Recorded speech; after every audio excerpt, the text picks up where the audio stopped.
कथा भक्तमाल जी में आती है। एक भक्त थे, उनका नाम था धन्ना जाट। क्या नाम था? बड़ी मधुर कथा है धन्ना जी की। धन्ना जी की कथा ऐसे प्रारंभ होती है कि सामान्य से परिवार में धन्ना जी का जन्म हुआ। देखो, ये हरिप्रिय हैं, इनको हरि प्रिय थे, लेकिन इनकी भक्ति से फिर ऐसी स्थिति हो गई कि ये हरि को प्रिय लगने लगे। तो धन्ना जी के यहां एक संत पधारे। संत की शालिग्राम जी की सेवा। और छोटे बालक जो होते हैं वो संतों को या घर में कोई भी बड़े बुजुर्ग आए या कोई भी श्रेष्ठ जन आए, वो क्या करते हैं, कैसे करते हैं, मेहमानों को देखते हैं बैठ के। तो महात्मा जी अपने ठाकुर जी की सेवा करते और धन्ना जी जाके उनके पास में बैठ जाते। पहले जल से स्नान, फिर दूध से स्नान, फिर घी से, फिर दही से, फिर शहद से, पंचामृत स्नान करा के बढ़िया इत्र लगा के ठाकुर जी को उर्द पुंड तिलक लगा करके माला तुलसी पधरा के विराजमान कर दिया। धन्ना जी को इतनी अच्छी लगी ये सेवा, रोज बैठ जाते, पूरी रात रोते, अपनी माँ से कहते मैया ये सुबह कब होगी। क्यों? वो सुबह होते ही बाबा के पास जाऊंगा, उनकी सेवा देखूंगा कैसे करते हैं। तो धन्ना जी रोज सेवा देखते, बड़े खुश होते। जैसे महात्मा का जाने का समय आया, धन्ना जी बिखर गए। कहां जा रहे हो आप? बोले बेटा अब हो गई हमारी सेवा पूरी, अब हम जा रहे हैं, फिर आएंगे कुछ साल बाद। धन्ना जी बोले तो आप चले जाओ, इनको छोड़ जाओ यहीं पे, ये ठाकुर जी यहीं रहे आए, मैं इनकी सेवा करूंगा। बाबा बोले अरे तुम छोटे बालक हो, तुमसे सेवा बनेगी नहीं बेटा, तुम जिद मत करो। धन्ना जी तो रोने लगे, बोले नहीं मैं सेवा करूंगा, मुझे तो ये चाहिए। जैसे कोई वस्तु के लिए बालक जिद करता है, ऐसे धन्ना जी ठाकुर जी के लिए जिद करने लगे। माता पिता परेशान, महात्मा अलग परेशान, क्या करें। और इतना रोवे कि महाराज पूरा घर अधर कर दिया, मोहल्ले वाले तक इकट्ठे हो गए। क्या हो गया? बोले धन्ना जी के महात्मा जी जा रहे हैं, उनके ठाकुर जी मांग रहा है धन्ना। अब किसी में ये हिम्मत भी नहीं कि महात्मा सिंह कहते दे जाओ। और कोई वस्तु हो तो ये भी कह देते हैं लोग, दे जाओ चलो हम दूसरी दे देंगे। ठाकुर जी की बात है भैया, कोई अपनी सेवा कैसे दे सकता है। धन्ना जी इतने रोए, सिर पटक पटक के रोने लगे, छोटे बालक। महात्मा बोले बड़ी विडंबना, ठाकुर जी रक्षा करो, क्या करें। इतने महात्मा बाहर गए और गोल गोल काले से दिखने वाला एक पत्थर उठा लाए, उसमें बढ़िया घी भी लगा करके और इत्र लगा के सुगंधित कर दिया, उर्द पुंड तिलक लगा दिया ठाकुर जी जैसा। और अपने ठाकुर जी तो नीचे एक छोटे सिंहासन पर विराजमान कर दिए और बड़े सिंहासन पर वो पत्थर ला के रख दिया और बढ़िया सजा के। धन्ना रो रहे थे, उठा के गोद में ला, देख देख देख तेरे ठाकुर जी आगे देख।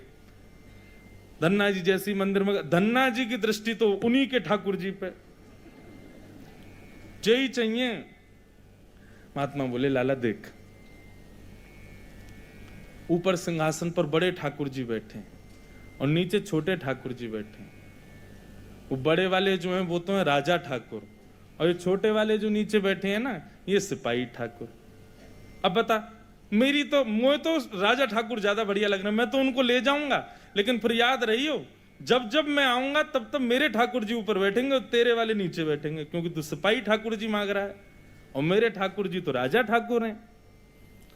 अब बालक को उस भाव से समझाया तो धन्ना जाट वो नहीं, मैं तो राजा ठाकुर लूंगा, आप ले जाओ सिपाही को। सिपाही ठाकुर जी के रूप में उनके निज ठाकुर जी थे। बाबा बोले अब ठीक है। घर वालों ने भी प्रणाम किया, जय हो महाराज जी, बड़ी आपने बुद्धि युक्ति लगाई। सबको लगा कि कंटक छूट गया, लेकिन यहां तो अब भक्ति प्रारंभ हुई थी धन्ना जी की। देखो, ठाकुर जी की सेवा के लिए जो व्यवस्था की प्रतीक्षा करते हैं, ठाकुर जी की सेवा के लिए अनुकूल समय की प्रतीक्षा करते हैं, उन लोगों के लिए प्रमाण है ये कथा। बाकी सेवा तो बाद की बात है। ठाकुर जी भी असली नहीं थे, धन्ना जी के सामान्य पत्थर था और धन्ना जी उनकी सेवा करते। रात भर मैया से कहते मैया पूजा की सामग्री मंगाओ ना, मुझे ठाकुर जी की सेवा करनी है। मैया कहती सुबह मंगा दूंगी, सुबह पीछे पड़ जाते, शाम को मंगा दूंगी, शाम को पीछे पड़ जाते, सुबह मंगा दूंगी, रोज टाल देती। एक दिन धन्ना जी अनशन पर बैठ गए, नन्हे से, भोजन नहीं करें, दूध नहीं पीवे, पानी नहीं पीवे। अब तो ये कि रात में सोए भी नहीं, मैया से बस ये कहें पूजा की सामग्री मंगाओ, पूजा की सामग्री मंगाओ। मां ने सहज भाव से कह दिया तेरे ठाकुर जी और तू इनका सेवक, सामग्री मैं क्यों लाऊं, अपने आप कर व्यवस्था। धन्ना जी निकल पड़े। महाराज पुष्प लियाए तोड़ करके, तुलसी लियाए, बढ़िया सुंदर माला बना ली। नन्हे से बालक ने जैसी उनको जैसे खेल खेल में सेवा करते हैं वैसी सेवा करते थे। ठाकुर जी को तिलक लगाना है, कहां से तिलक लावे, तो बाहर गए, एक ईंट फूटी पड़ी थी लाल लाल, उसी ईंट को लाए, पानी में घोल घोल के घिस घिस के उसी से तिलक बना दिया। ईंट को घिस करके उसका तिलक श्री ठाकुर जी को लगाया। ऐसी सेवा करने लगे, अपने संगी रखें, अपने संगी सुलामें, संगी मतलब खेल खेल की सेवा थी केवल। घर वालों को लगता था कि भैया दुनिया के लोग खिलौने से खेलते हैं, हमारा धन्ना जो है ये पत्थर को ही भगवान समझ के खिलौना इनसे ही खेल रहा है, बड़ा होगा तो बुद्धि आ जाएगी। परंतु किसी को क्या पता था कि भैया ऐसा भक्ति का बीज पिरो दिया है धन्ना जी के हृदय में। धन्ना जी भोग लगाते और भोग लगाने के बाद में पर्दा लगा करके वहीं बैठ जाते और बैठ करके प्रतीक्षा करते कि ठाकुर जी पा रहे होंगे।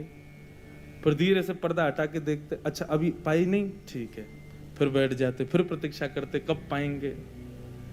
खूब देर हो गई, नहीं पाई तो ठाकुर जी से बोले आप रोज भोजन अधूरा छोड़ देते हो। मैं भोजन अधूरा छोड़ देता हूं, मेरी मैया मुझे बहुत मारती है, लेकिन महात्मा जी मुझे ये बता के नहीं गए कि वो मैं आपके संग कर सकता हूं कि नहीं। मेरी मैया तो मुझे बहुत मारती है, लेकिन पता नहीं मैं कर सकता हूं कि नहीं। धन्ना जी के उस प्रिय भाव, भक्ति भाव पर ठाकुर जी रीझने लगे। एक दिन तो धन्ना जी हट करके बैठ गए, यदि आपने नहीं पाया तो मैं भी नहीं पाऊंगा। धन्ना जी ने थोड़ी देर देखा, थाली यथावत रखी है, नहीं पा रहे, तो ठाकुर जी की तरफ कमर करके लेट गए। तो ठीक है, तो आज मैं भी भूखा सोऊंगा। इतने में ही जैसे उंगली को कोई जोर से चाटे तो चट चट आवाज आती है ना, ऐसी चाटने की जोर जोर से आवाज आने लगी। धन्ना जी बोले ये चप चप खा कौन रहा है, और ये ऐसे चटकारे ले ले करके कौन उंगली चाट रहा है। जैसे ही पर्दा हटा करके देखा तो नील माधव भगवान बैठ करके धन्ना जाट की उस थाली में से प्रसाद पा रहे थे। दर्शन किए जब श्याम सुंदर के, मोहित हो गए। ऐसा नील वरण ठाकुर जी का कटाक्ष नेत्र, बढ़िया सुंदर घुंघराले केशों की गूंद बना करके उसमें मोर पंख लगा रखा है। जैसे धन्ना जाट छोटे वैसे ठाकुर जी भी छोटे से नन्हे से गोपाल जी आ गए। और जैसे मानो पूरे हाथ में सान लेते हैं ना सब्जी छोटे बालक, ऐसे ठाकुर जी ने माखन मिश्री और सारी सब्जी सान रखी है और खूब प्रेम से चाट चाट करके पा रहे हैं। धन्ना जाट बड़ा प्रसन्न हो गया, बोले आप तो बड़े प्यारे हो, आज आप प्रत्यक्ष मेरे सामने आ गए। ठाकुर जी धीरे धीरे अब धन्ना जाट के सखा बनने लगे। धन्ना थोड़ा बड़ा हुआ, गऊ चराने, बछड़ा बछिया चराने जाता तो अपने शालिग्राम, जो शालिग्राम थे ही नहीं, सामान्य पत्थर थे, उनको सजा धजा के बढ़िया अपनी जेब में धर के ले जाता। रास्ता भर उनसे बात करता, नीचे वृक्ष के नीचे बैठ करके ठाकुर जी, अब कोई नहीं है ठाकुर जी प्रकट हो जाओ, तो ठाकुर जी प्रकट हो जाते, धन्ना के साथ प्रेम से पाते। बंधुओं देखो इस कथा से क्या समझ में आ रहा है, धन्ना जी के भीतर ऐसा कौन सा गुण है जिस पर ठाकुर जी रीझ रहे हैं। दीनता। कल हमने एक सूत्र लिया था भक्ति में, अविचार। भगवत भक्ति में विचार नहीं करना है, जो करना है सो करना है। मन में बात आ गई तो बस ठाकुर जी को प्रस्तुत होनी चाहिए। पहला सूत्र। भक्ति का दूसरा सूत्र है दीनता। जितने सीधे, जितने दैन्य, जितनी दीनता में ठाकुर जी की भक्ति में रहोगे, ठाकुर जी उतने प्रसन्न रहेंगे। जितने चतुर बनने का प्रयास करोगे ठाकुर जी के सम्मुख, उतने ही ठाकुर जी दूर भागेंगे। जितना हो सके दीन रहो। ठाकुर जी की भक्ति में किसी भी प्रकार की चतुराई नहीं होनी चाहिए। दीन। धन्ना जी उन्हीं ठाकुर जी को लेकर के चले गए। ठाकुर जी आज बोले, धन्ना तू तो मेरी बड़ी सेवा करे, पर मेरो भी मन करे कि मैं भी तेरी सेवा करूं। सब लोग इधर देखो, कथा सुनो। धन्ना जी बोले, ठाकुर जी ये उचित नहीं है। आप भगवान हो, आप एक ईश्वर तत्व हो, आपकी सेवा हम करें अच्छा लगता है, पर आप हमारी सेवा करो, ये कहां की शोभा है। ठाकुर जी बोले, नहीं धन्ना, हम तो तुम्हारी सेवा करेंगे, हमें बताओ हम क्या करें। और भैया ये भक्ति, ये भक्त भगवान वाली बात थोड़ी है। यहां तो सखा हैं, आप हमारे सखा हो, हम आपके सखा। सखा तो आपस में मिल बांट के सब काम करें। बता भैया धन्ना हम क्या करें। धन्ना जाट बोले, तो फिर एक काम करो, आप हमारी गैया चराओ। ठाकुर जी बोले, ये तो हमारे जन्म जन्म को काम है, ये तो हम बड़ी निपुणता से करेंगे। और बंधुओं यही होता, धन्ना जाट अपने घर से गैया लेके जाता और वन में जाकर के ठाकुर जी को जैसे ही बाहर पधराता, इतने में वृक्ष के पीछे से ठाकुर जी आ जाते और ठाकुर जी कहते, धन्ना अब तू जाके आराम कर, हम गैया चरा देंगे। और सारी गैया ठाकुर जी चराते। शाम का समय जब होता तब धन्ना जी जाते और जाके ठाकुर जी को दोबारा अपनी जेब में रख के गैया लेके आ जाते। एक दिन वो महात्मा आ गए जो धन्ना जी को वो पत्थर दे के गए थे। जैसे ही घर पे आए तो धन्ना जी लेटे थे। महात्मा आके बोले, और बताओ भाई धन्ना, सब ठीक? अरे गुरुजी आए, गुरुजी जय हो, गुरुजी प्रणाम आपके चरणों में। और बताओ वो कहाँ है तुम्हारे राजा भगवान? बोले, भगवान तो गैया चरावे गए हैं अभी। ये समय तो गैया चराने का है ना, गैया चरावे जामे वो रोज। महात्मा बोले, देखो कुछ भी बोलता है, ये अभी बालक ही है, छोटा ही है अभी। माता पिता ही बोले, कहाँ बताएं, ऐसी या की सोच है, गैया ने छोड़ आवे, पता ना कहाँ, शाम को ले आवे उन्हें। गुरुजी बोले, तो फिर वो शिला कहाँ है जो हमने तुमको दी थी? बोले, उन्हीं की तो कह रहा हूं गुरुजी, वो गैया चराने गए। गुरुजी बोले, ये तो कुछ भी कह रहा है। नहीं नहीं गुरुजी आप विराजो, मैं आपको एक एक बात बताऊं। और उसने सारी बातें बताई। ठाकुर जी कैसे चटकारे लेके भोजन करते हैं, क्या क्या उससे बातें करते हैं, कैसे उसके संग खेलते हैं, कैसे उसकी पिद्दी पे चढ़ जाते हैं, वो ठाकुर जी की पिद्दी पे चढ़ जाता है। ऐसा मधुर भाव वो प्रस्तुत करे और गुरुजी बैठ के सुनते जाएं। बोले कि इतनी बड़ी बड़ी बातें झूठ में तो नहीं बोल सकता। बोले, गुरुजी मुझे पता है, माता पिता की तरह आप भी मुझ पे भरोसा नहीं कर रहे हो, आपको नहीं विश्वास, चलो मैं दिखाऊं आपको। अभी मेरे ठाकुर जी गैया चरा रहे हैं। गुरुजी को लेकर के वन में गया तो वन में गैयाएं चर रही थी। बोले, कहाँ है तेरे ठाकुर जी? अरे देखो वो दोहरी गैया के पीछे पीछे हाँक रहे हैं, वाकू पीछे पीछे चल रहे हैं वाक्य, देखो ठाकुर जी दिख तो रहे। गुरुजी बोले, हमको नहीं दिख रहे। धन्ना जी दौड़ के ठाकुर जी के पास गए। बोले, मेरे गुरुजी आए हैं, उनको दिख जाओ। भगवान बोले, उनको नहीं दिखेंगे हम बस तुमको ही दिखेंगे, तुम्हारे सखा हैं, तुमको दिखेंगे, सबको थोड़ी दिखेंगे। अरे भैया ऐसा मत करो। क्यों? बोले, आपको और मोको एक दूसरे से मिलवावे वाले तो गुरुजी हैं। गुरुजी यदि मुझको नहीं देके जाते आपको, तो आप मुझे कैसे मिलते? मेरे गुरुदेव हैं, इन्होंने ही तो मुझको दिया था आपको। ठाकुर जी रीझ गए, पुनः पुनः धन्ना को हृदय से लगाए। इसकी भक्ति, ऐसा भाव। इतने में ही नील माधव, नीलमणि ठाकुर जी प्रकट हो गए। और जैसे ही प्रकट हुए, दूर खड़े गुरुदेव के एक एक रोम बिलखने लगा, रोने लगे। और धन्ना के चरणों में प्रणाम किया। बोले, हम सच्चे शालिग्राम से प्रकट नहीं कर पाए, तूने सामान्य पत्थर से प्रकट कर दिया ठाकुर जी को। हम अष्टयाम सेवा से प्रकट नहीं कर पाए और तूने सामान्य पत्थर घिस घिस के तिलक लगा के प्रकट कर दिया ठाकुर जी को।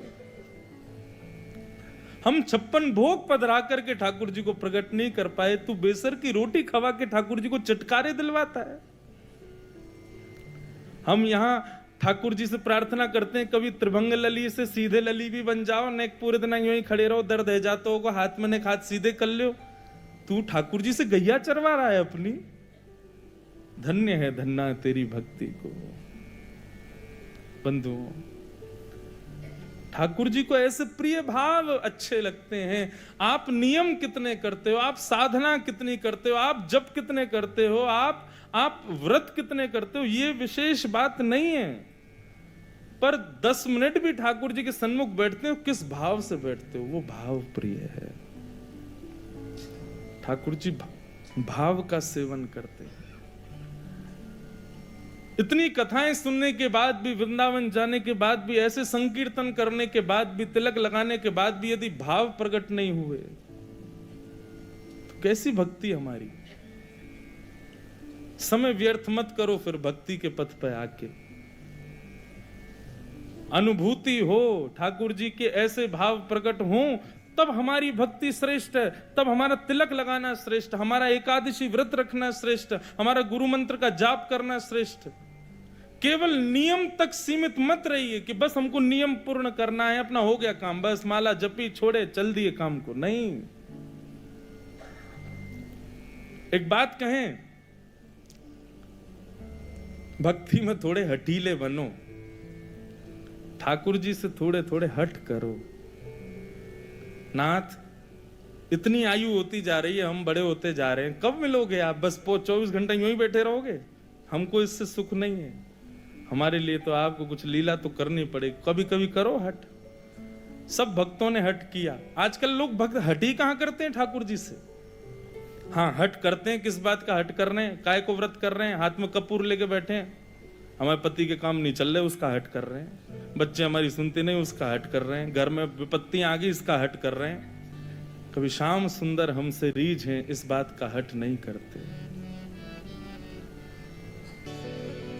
हमें उनका प्रिय बनना है, वो तो सबके प्रिय हैं ही।